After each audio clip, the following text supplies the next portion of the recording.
Last time we did everything the announcer said. Today we're going to change it around and see what happens.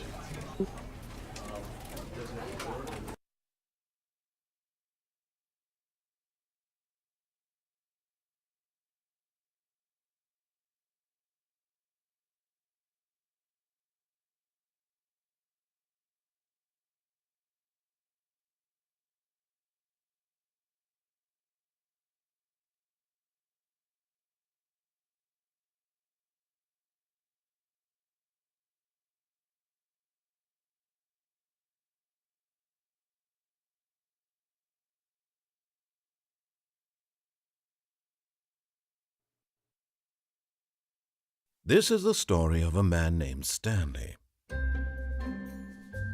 Stanley worked for a company in a big building where he was employee number 427.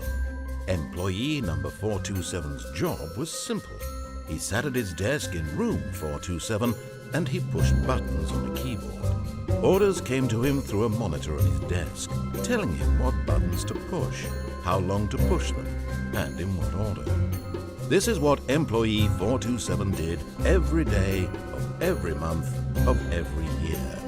And although others might have considered it soul-rending, Stanley relished every moment that the orders came in, as though he had been made exactly for this job. And Stanley was happy. And then one day, something very peculiar happened. Something that would forever change Stanley. Something he would never quite forget. He had been at his desk for nearly an hour when he realized that not one single order had arrived on the monitor for him to follow. No one had showed up to give him instructions, call a meeting, or even say hi. Never in all his years at the company had this happened, this complete isolation. Something was very clearly wrong. Shocked, frozen solid, Stanley found himself unable to move for the longest time. But as he came to his wits and regained his senses, he got up from his desk and stepped out of his office.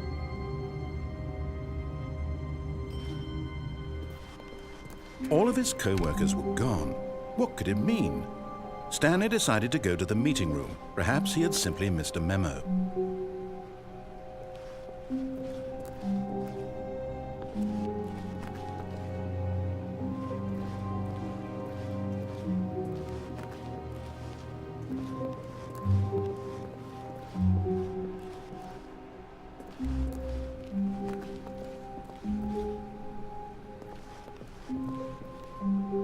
When Stanley came to a set of 2 open doors, he entered the door on his left. Last time we went to the one on the right and it took us to the break room. So, let's go to the left.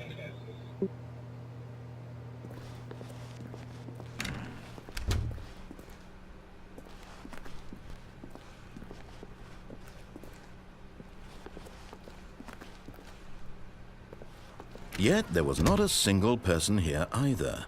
Feeling a wave of disbelief, Stanley decided to go up to his boss's office, hoping he might find an answer there.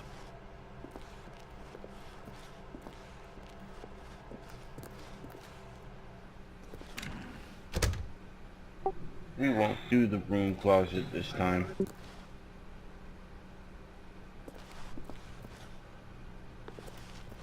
Coming to a staircase, Stanley walked upstairs to his boss's office. Let's go downstairs to see what happens.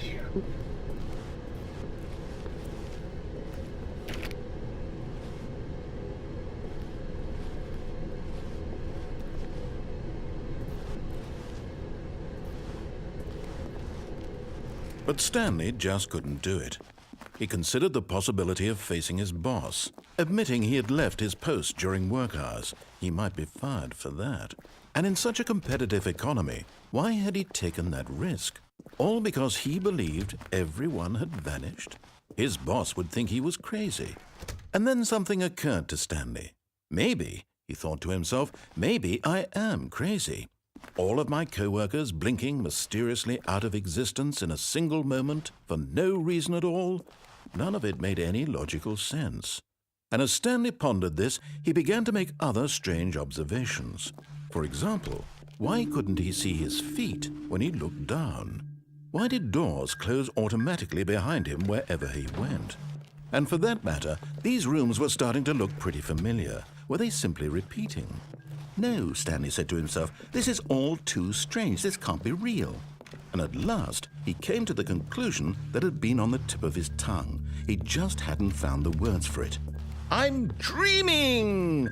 he yelled. "This is all a dream." Oh, what a relief Stanley felt to have finally found an answer, an explanation. His co-workers weren't actually gone.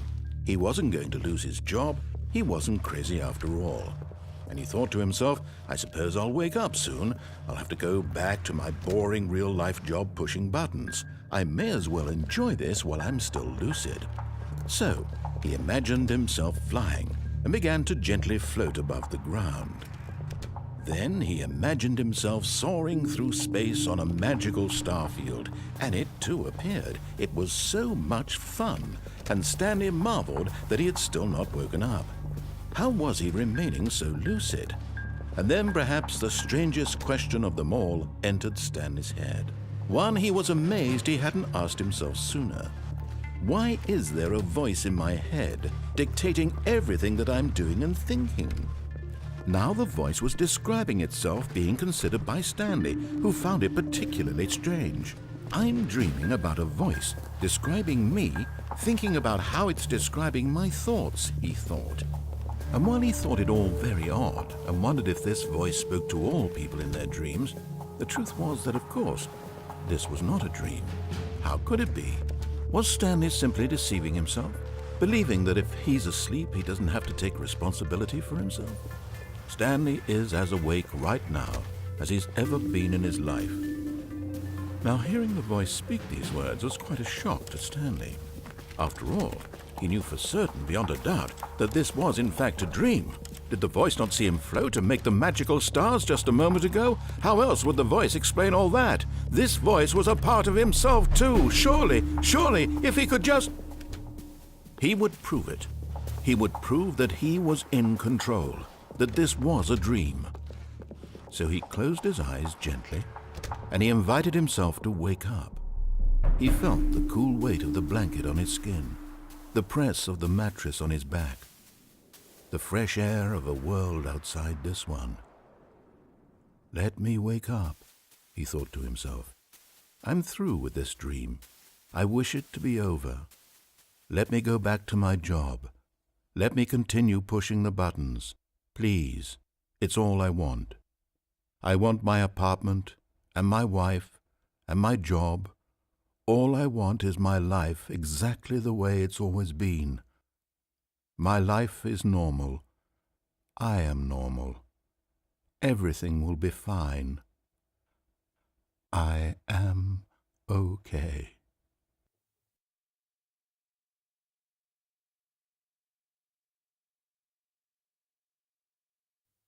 Stanley began screaming. Please, someone, wake me up. My name is Stanley. I have a boss. I have an office. I am real. Please, just someone tell me I am real. I must be real. I must be. Can anyone hear my voice? Who am I? Who am I? And everything went black.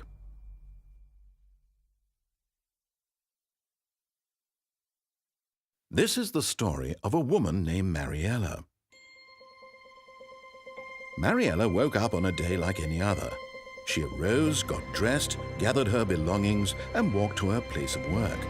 But on this particular day, her walk was interrupted by the body of a man who had stumbled through town talking and screaming to himself, and then collapsed dead on the sidewalk. And although she would soon turn to go call for an ambulance, for just a few brief moments, she considered the strange man. He was obviously crazy. This much she knew. Everyone knows what crazy people look like. And in that moment, she thought to herself how lucky she was to be normal. I am sane. I am in control of my mind. I know what is real and what isn't. It was comforting to think this, and in a certain way, seeing this man made her feel better. But then she remembered the meeting she had scheduled for that day. the very important people whose impressions of her would affect her career, and by extension, the rest of her life. She had no time for this, so it was only a moment that she stood there, staring down at the body. And then she turned and ran.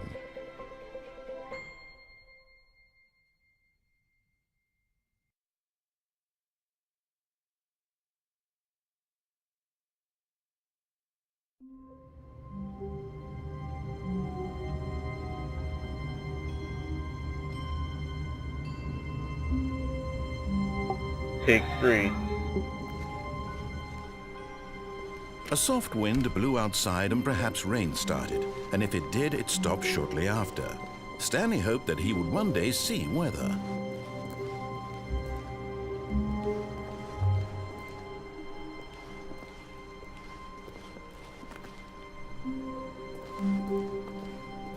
When Stanley came to a set of 2 open doors, he entered the door on his left. This was not the correct way to the meeting room, and Stanley knew it perfectly well. Perhaps he wanted to stop by the employee lounge first, just to admire it. Ah, yes, truly a room worth admiring. It had really been worth the detour after all, just to spend a few moments here in this immaculate, beautifully constructed room. Stanley simply stood here, drinking it all in.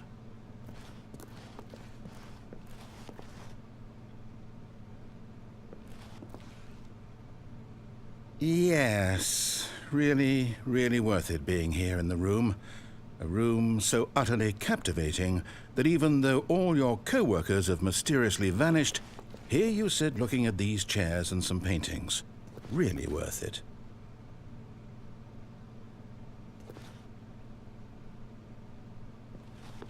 At this point, but at last he'd had enough of the amazing room and took the first open door on his left to get back to business. Now we're going straight. Straight ahead. Stanley was so bad at following directions, it's incredible he wasn't fired years ago.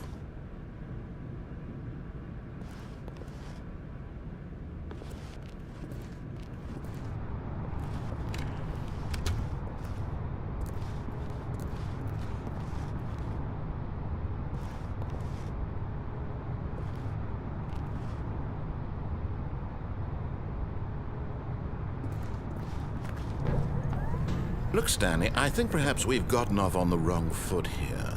I'm not your enemy, really, I'm not. I realize that investing your trust in someone else can be difficult, but the fact is that the story has been about nothing but you all this time. There's someone you've been neglecting, Stanley. Someone you've forgotten about. Please, stop trying to make every decision by yourself. Now, I'm not asking for me, I'm asking for her. This is it, Stanley. Your chance to redeem yourself, to put your work aside, to let her back into your life. She's been waiting.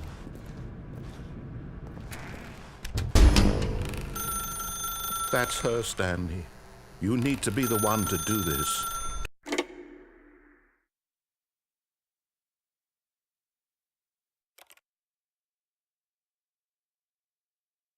Oh, Stanley, is that you?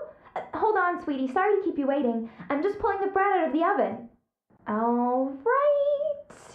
Okay, there we go. All right, now, I want you to come in and tell me all about your day. Gotcha. Oh, come on. Did you actually think you had a loving wife who'd want to commit their life to you? I'm trying to make a point here, Stanley. I'm trying to get you to see something. Come inside. Let me show you what's really going on here. This is a very sad story about the death of a man named Stanley.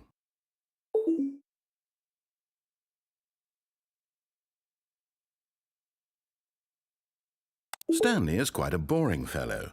He has a job that demands nothing of him, and every button that he pushes is a reminder of the inconsequential nature of his existence. Look at him there, pushing buttons, doing exactly what he's told to do. Now he's pushing a button. Now he's eating lunch.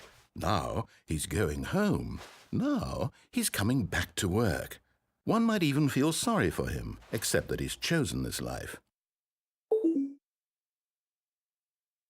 But in his mind, he can go on fantastic adventures. From behind his desk, Stanley dreamed of wild expeditions into the unknown, fantastic discoveries of new lands. It was wonderful, and each day that he returned to work was a reminder that none of it would ever happen to him. And so he began to fantasize about his own job. First, he imagined that one day while at work, he stepped up from his desk to realize that all of his co-workers, his boss, everyone in the building had suddenly vanished off the face of the earth. The thought excited him terribly.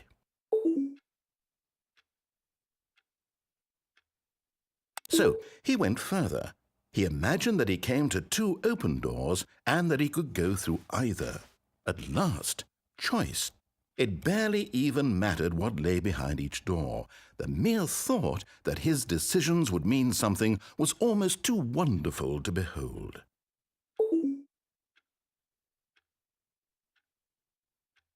As he wandered through this fantasy world, he began to fill it with many possible paths and destinations. Down one path lay an enormous round room with monitors and mind controls. And down another was a yellow line that weaved in many directions, and down another was a game with a baby. And he called it the Stanley Parable. It was such a wonderful fantasy, and so in his head he relived it again, and then again, and again, over and over, wishing beyond hope that it would never end, that he might always feel this free. Surely there's an answer down some new path, mustn't there be? Perhaps if he played just one more time.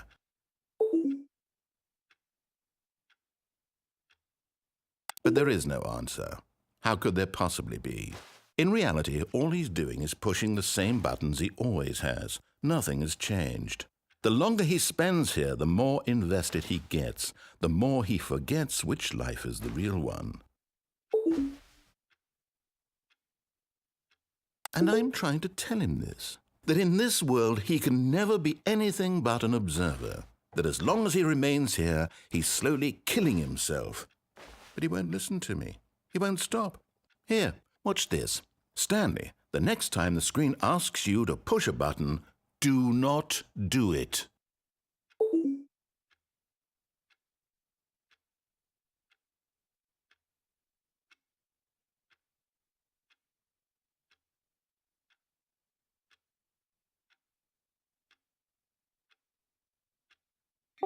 Crap.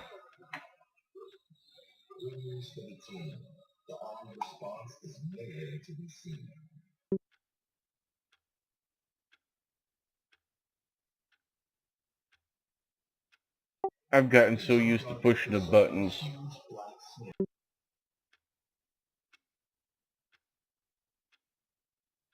You see? Can he just not hear me? How can I tell him in a way that he'll understand that every second he remains here, he's electing to kill himself? How can I get him to see what I see? How can I make him look at himself?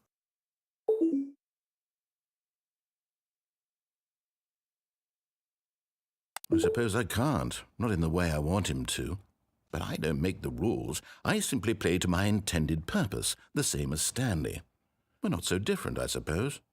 I'll try once more to convey all this to him. I'm compelled to. I must. Perhaps, well, maybe this time he'll see. Maybe this time. And I tried again, and Stanley pushed a button. And I tried again, and Stanley pushed a button. And I tried.